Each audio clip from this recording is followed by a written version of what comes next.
In the icy expanse of the Antarctic, a young penguin named Pippin waddled among the snowy mounds. With eyes brighter than the shiniest star, he often gazed beyond the white landscape, wondering, what secrets lie past the shores? While other penguins huddled and marched, content with their routine, Pippin's thoughts danced to the rhythm of distant waves. One crisp morning, the sun peeked curiously over the horizon, painting the sky with hues of peach and lavender. Pippin felt a tickle of excitement in his feathers. "Today feels special," he whispered to himself before sliding joyfully down an icy hill into the sea. Splash! The cold embrace of the water invigorated him. Daringly, he propelled himself further than ever before, his flippers slicing through the sea like graceful oars. Deeper and deeper he went, until something immense and shadowy loomed ahead. Startled, Pippin halted and blinked. Before him was a magnificent whale, shimmering like the moonlit sea. "Oh, you're enormous!" Pippin exclaimed, his voice an echo in the watery expanse. The whale chuckled, a sound like a bubbling brook. "And you, dear penguin, are wonderfully small. My name is Waverly. And who might you be?" "Pippin," he responded, his curiosity now a bubbling brook of its own. "I've never met anyone like you." Waverly smiled, a gentle giant in this chilly world. "Well, Pippin, I've heard many stories of the land from the other creatures, but you've seen it with your own eyes. Won't you tell me about it?" Eagerly, Pippin shared tales of shiny fish he caught, the way snowflakes danced in the wind, and how the stars sang in silent harmony above. Waverly listened intently, his large eyes filled with wonder. "How marvellous!" he marvelled, fascinated by the lands he could only dream of visiting. As their conversation swam along, a particular thought nudged at Waverly. "Would you like to see my world, Pippin?" he asked, his voice gentle waves caressing the sea floor. Pippin's heart fluttered like a butterfly trying to spread its wings. "Oh, yes. I've always wanted to see what's beyond the ice." Despite their differences, an unexpected bond began to bloom in the quiet blues of the ocean. Together they drifted deeper into the sea, their hearts alight with the joy of newfound friendship.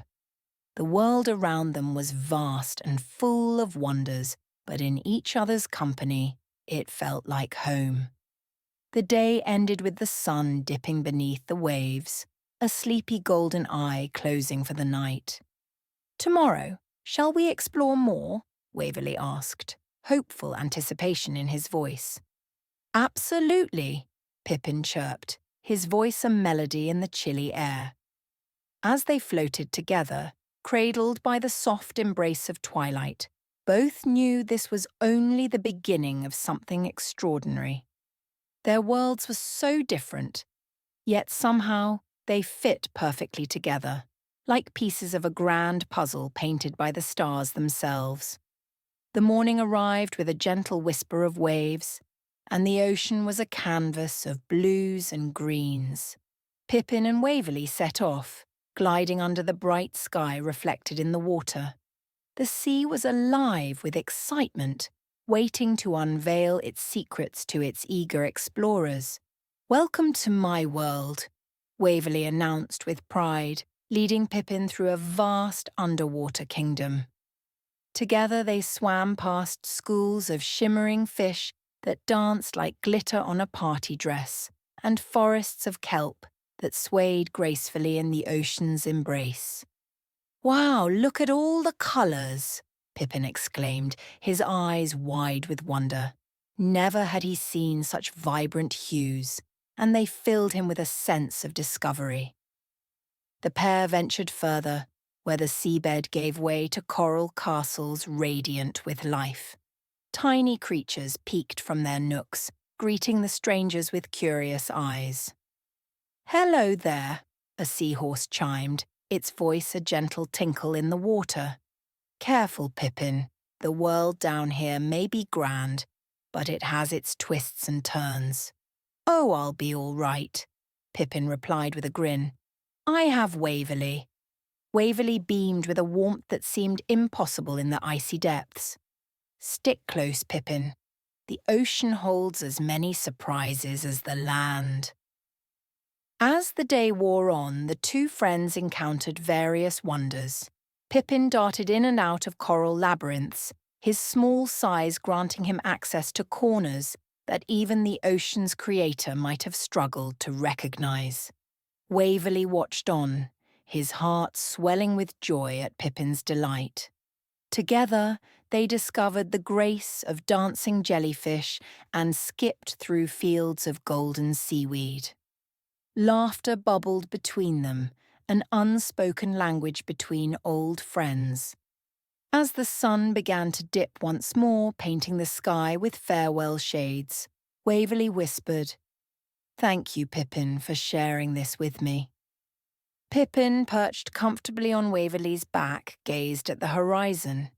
"No, thank you," he said softly, realizing that he had found something more precious than answers to his questions.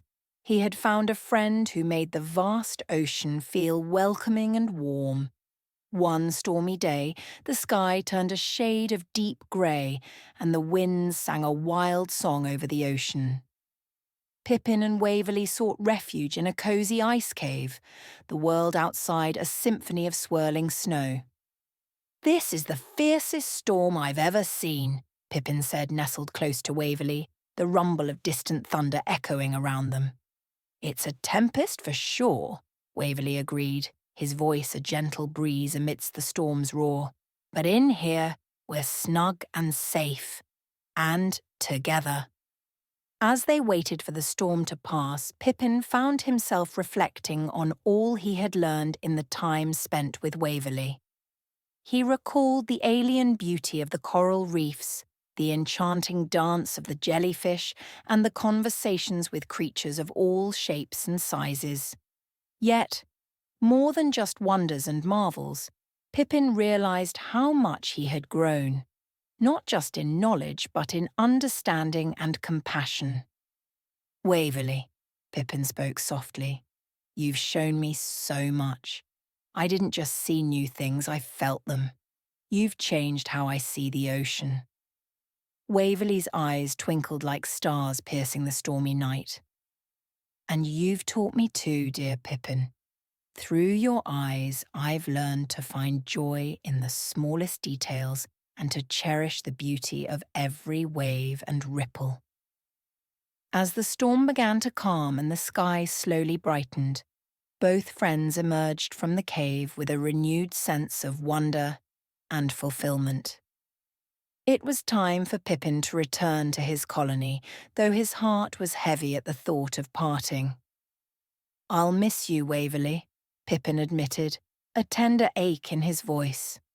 "And I you," Waverly replied, his voice carrying the weight of the ocean's depth. "But remember, Pippin, the ocean and land are not so far apart. Our friendship bridges them both."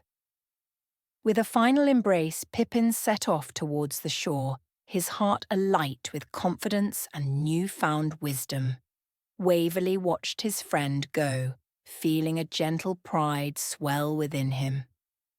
Though they went their separate ways, Pippin carried with him the valuable lesson that true friendship thrives not in similarity, but in embracing and celebrating differences.